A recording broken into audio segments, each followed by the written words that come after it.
Hey YouTube, this is Darkmaster491 bringing you the round 3 match of the Apex 2012 Pokemon Single Battle Tournament. So anyways, as I mentioned a couple videos ago, I did make second place in this tournament. However, unfortunately I wasn't able to stay for my final match since I had to leave unfortunately and I couldn't stay. I would have had to wait for another hour or an hour and a half until my final match, so it was just getting too late for me to hang in there. So anyways, this match was a round 3 match against Jarvitz. I did face him previously on Pokemon Online for the qualifier for this tournament. Basically the qualifier gave you a chance to win seeding points, so it determines how high you'd be placed in the tournament or whatever, or how many buys you'd get per round or something in the tournament. So pretty much I got a buy in round 1, so I'd have to play round 1.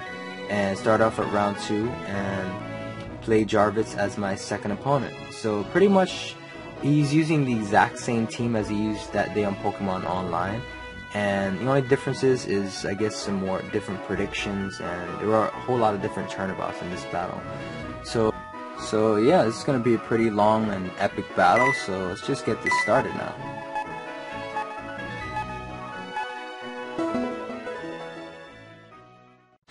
Alright, so we got that battle against Jarvitz here, and he's going to lead out with his Gengar, and I'm going to lead out with my Rotom Wash. And right now, I'm going to go straight in for the Hydro Pump. I guess he was predicting another Volt Switch. Unfortunately, the Hydro Pump was going to miss, so that was a potential kill, definitely a potential kill, so I'm really mad about that.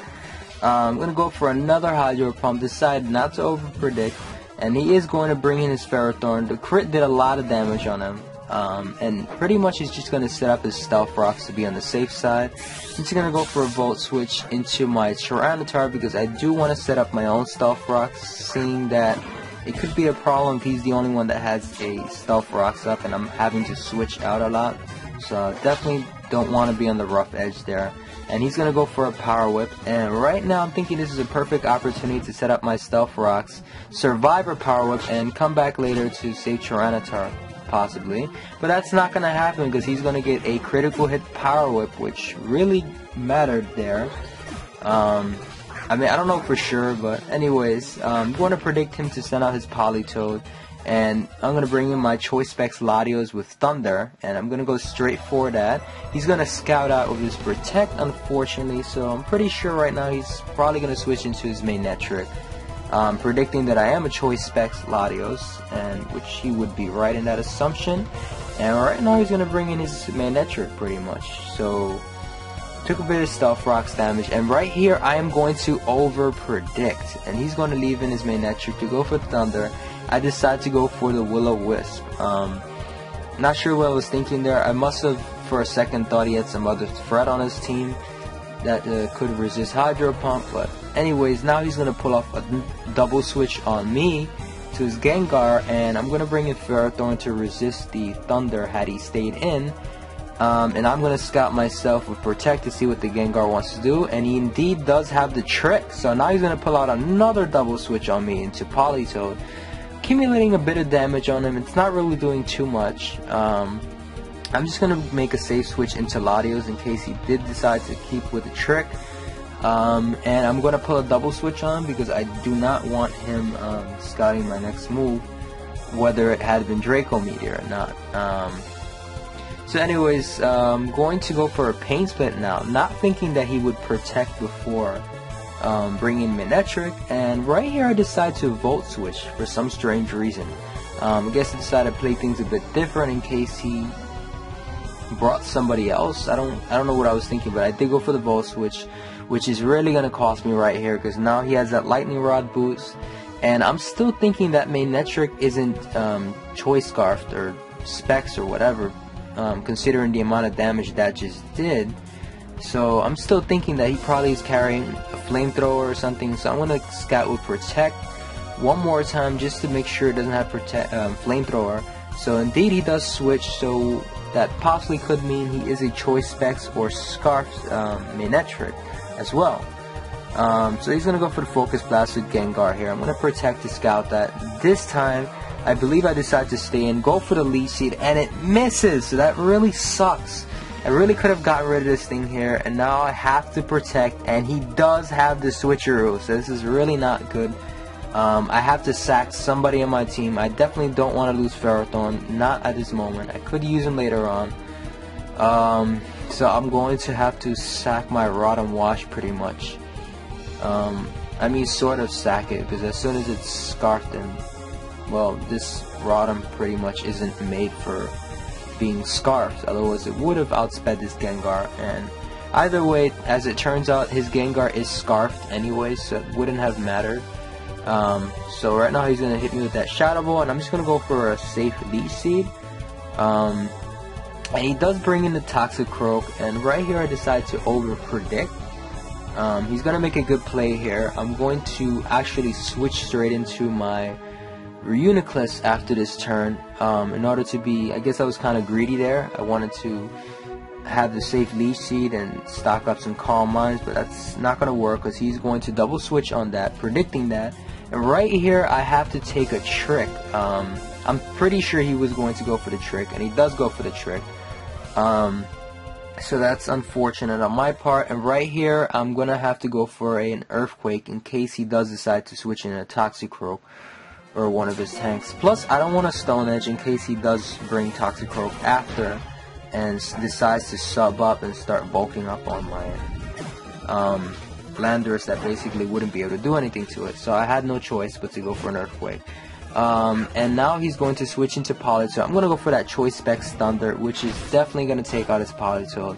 So that is great. He has nothing else to resist Specs Thunder, or Thunder in general. So right here is going to bring in Toxicroak. Now I know he could take me out with Sucker Punch, so I'm just going to switch into Reuniclus since I didn't see him using Sucker Punch yet, so I'm guessing he's still thinking I wouldn't have seen it coming. So right here, now we're going to play a really long Star War with Reuniclus and Toxicroak. So this is going to be pretty long, guys. So I'm going to speed this up times 4. Since this part of the battle actually took about a little more than 15 minutes during the actual battle, so this is pretty crazy. We did the exact same thing on Pokemon Online. The only difference is that before he pretty much ran me out of Psyshock, so I had to actually Focus Blast his Toxicroak 3 times. So that was freaking crazy. I was like, what the? I was watching my Psyshocks go down in power points. So definitely that was just crazy. So yeah, this was a really kind of scary Star War then, and still is now, since I'm still wondering whether he can still PowerPoint stall me. If I didn't max out the PowerPoints in the Psyshock, he could have PowerPoint stalled my Psyshock. Or he could switch out at any time, but he decides to just stay in and play the Star War. He's going to try to sub-stall me for the Psyshocks. Unfortunately, I'm just going to go all the way out with the Psyshock just to make sure he doesn't get any extra dry skin, unwanted dry skin there. And right here he's going to go for a Sucker Punch, and that's going to do a bit more than a quarter. Probably enough so that Gengar can take it out, unfortunately. And pretty much, if you hadn't seen before, I believe he did go for the Trick with the Gengar, so now the Gengar is no longer scarfed. So that means he's free to go for whatever move he wants pretty much. So he's going to go for the Shadow Ball. Right here he could have tricked me if he wanted to gain some extra leftovers there, but pretty much a power-up would kill him anyways. Right now I'm going to go for Protect. He is going to go for a Focus Blast, and here's where he's going to start to over-predict. Which is good on my part, but there was really no need for him to over-predict since he was kind of in a safe situation. Unless he was a Modest Nature Gengar, so that could mean that Latios would definitely outspeed him. So that could be the only reason he was over-predicting several times, predicting Latios each and every time. I mean, then again, Ferrothorn was at pretty much full health for the most part, so I wasn't really worried about Focus Blast killing it. So Gengar is going to go down. Now he's going to send his last Pokemon, which is Lapras, and strangely enough, he's going to go straight for the rest. Now, last time he started cursing all the way up about 4 times, and I was able to stop him with the Trick from Latios, which means he might not carry the Ice Shard, or maybe he does, but he wasn't sure it would kill Latios. This time I'm going to play things out differently. I'm going to go for a Leech Seed, and now I'm going to switch into Reuniclus to play the Star War on him. So it's going to be Curse versus Calm Mind. So pretty much the winner will be whoever is faster. after the curse stalling, pretty much. Or, well, we'll just see what happens. So, pretty much he's gonna predict, I guess he was predicting that he would be slower that turn, so he went for the rest. I guess predicting Focus Blast or something. I mean, either way. Oh, no, I remember. During the battle, he was thinking that I didn't even have Focus Blast. He thought I had Shadow Ball for some reason, so he decided to just go for rest. Thinking that he could probably not take it from that zone, but I do carry Psyshock and Focus Blast, not Shadow Ball. It's definitely not Shadow Ball, so that's unfortunate and for him, and I'm going to be able to knock him out with Focus Blast in the next turn. So he's going to go for the Waterfall. It's going to do a huge chunk of damage. Unfortunately, the lead sheet is still on him, so the damage will be greatly reduced there, and pretty much Reuniclus is going to have just enough energy so that it will survive a Waterfall next turn, and possibly followed up Ice Shard pretty much. So right here I'm just going to go for the Focus Blast, and that's pretty much going to be the game. That's going to take out Lapras, so yeah, great game, Jarvitz. It's definitely a lot of fun. Really had me going there. Almost thought I was going to lose several times, so yeah, really good match there. So yeah, hope you guys enjoyed the battle, and you guys should definitely come to some tournaments. You know, you could meet some great people there, people who might share other things in common other than Pokemon, and yeah, it's pretty much an environment full of competitive Pokemon battlers, so definitely a great place to get your battle strategies going. So yeah, that's pretty much it. Just go to tournaments and have a lot of fun. Alright, hope you guys enjoyed the battle. Like, comment, subscribe, and stay tuned for more.